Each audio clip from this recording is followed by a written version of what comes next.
Hello, my name is Kyle Giunta, and I am in group number 2. For our project, we decided to do the Dane Cook embezzlement case, which involves his half-brother as well, Daryl McCauley. Now, this case involves the well-known comedian, as most of us know, Dane Cook. And Dane Cook's, like I said, his half-brother. His half-brother was actually sentenced to serve time in state prison, which we'll get to at the end, but he was ended up stealing millions of dollars from Dane Cook, committed forgery and many other criminal acts as well.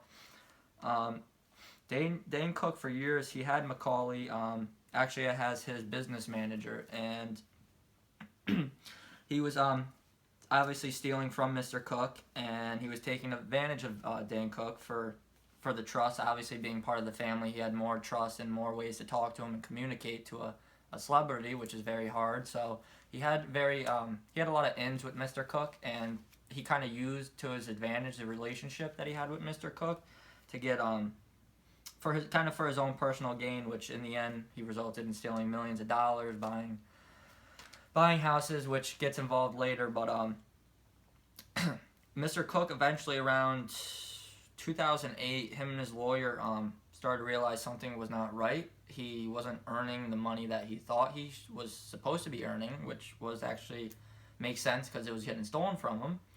But McCauley used his personal relationship, profited from Mr. Cook. Like I said, he was his business manager from 1990 to December of 2008, so for about 18 years, his business manager.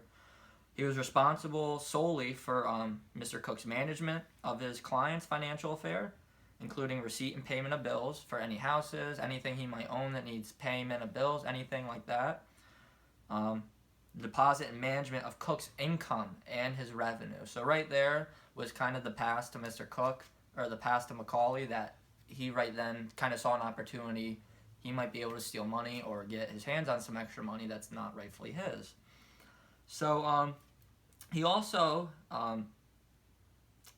had a little bit of control of Dane Cook's enterprise or corporation, GDC, Great Dane Corporation, and we'll get into that in a second. But it wasn't until eventually 2004 and 2008 they realized that McCauley was actually stealing the millions of dollars from Mr. Cook, from the business and his personal accounts. He was transferring the funds into his own personal accounts, and even went out of his own way to forge a $3 million check in Mr. Cook's name to himself for his own personal use.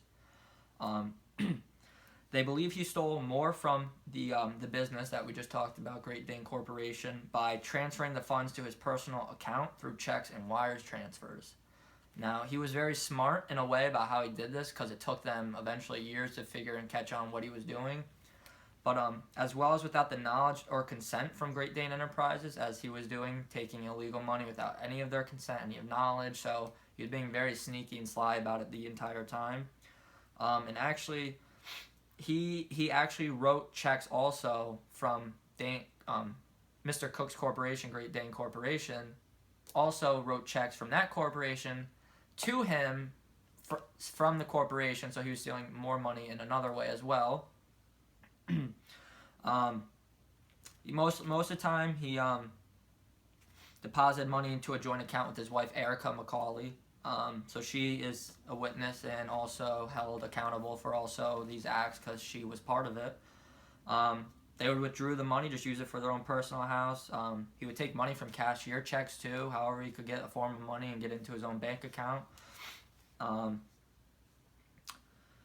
he actually was able to wire direct money to just pay for a mortgage that he had at the time. He was necessarily taking money, but not like seeing it cash. He was actually smart enough, able to just literally have the corporation keep sending money over to him for his mortgage, which once again they had no clue about, because he was in control of all of his financial affairs, business, anything that kind of comes with the money and the revenue. He kind of had control of all the receipts and whatnot. So it wasn't until December of 2008 that December 2008 on the 30th, so just before January was approaching, McCauley was actually arrested by Massachusetts State Police at his residence, where he was arraigned the next day to appear in Woburn District Court. He pled guilty, and he had a $3 million bail. So that was kind of harsh So eventually they subsequently changed it to $500,000. Then again, so now it's March 19th, 2009, so a little over a year passes, and McCauley returns for the first series of indictments against himself.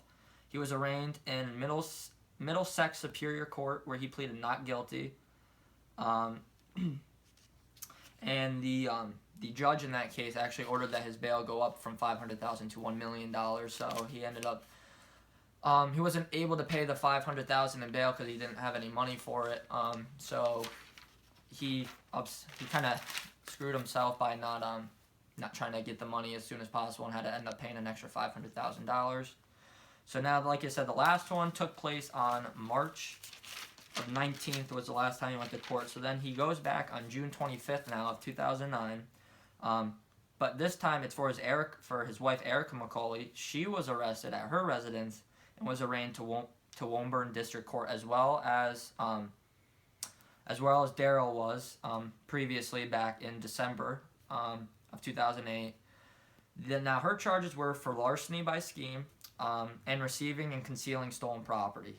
She pleaded not guilty, and she was held on a $1 million bail as well, just as Daryl was. Now, in March 2010, a Middlesex grand jury returned for a second time for indictments for Daryl McCauley, and both were arraigned on those additional charges in court. Daryl McCauley pleaded guilty to all charges and was sentenced. Now, for his sentencing, this is everything he kind of got charged with over the whole year, kind of 2 year span as it was going through the legal court system. He had larceny, over $250. He had that 27 times. He was charged with it. Also had forgery. He was charged 3 times for. Embezzlement by a fiduciary. Uttering and conspiracy. He was sentenced to 5 to 6 years in state prison with a concurrent probation period of 6 years. So after he served 5 to 6 years in prison, he'd also have to do a probation period of 6 years. Then after 7 years, he had to serve another 10 years of probation. He was not to pay, and he has to pay restitution and sell the 7 houses that he bought using Mr. Dane Cook's money, and the 10 cars, as well as the businesses that he opened up in Massachusetts that Mr. Cook had no idea about, which were Daryl McCauley's own business that he just started with Mr. Cook's money and they never ended up finding that out. But he ended up selling all of it, and in the end, Daryl McCauley did get arrested and did get indicted on all charges. And that's kind of how the case went. Mr. Cook got some of his money back, but not really all of it. So he's kind of left out on that part, but I think from now on he's probably going to hire someone a little bit more responsible and that he can trust as a manager. So, and that was the Dane Cook embezzlement case.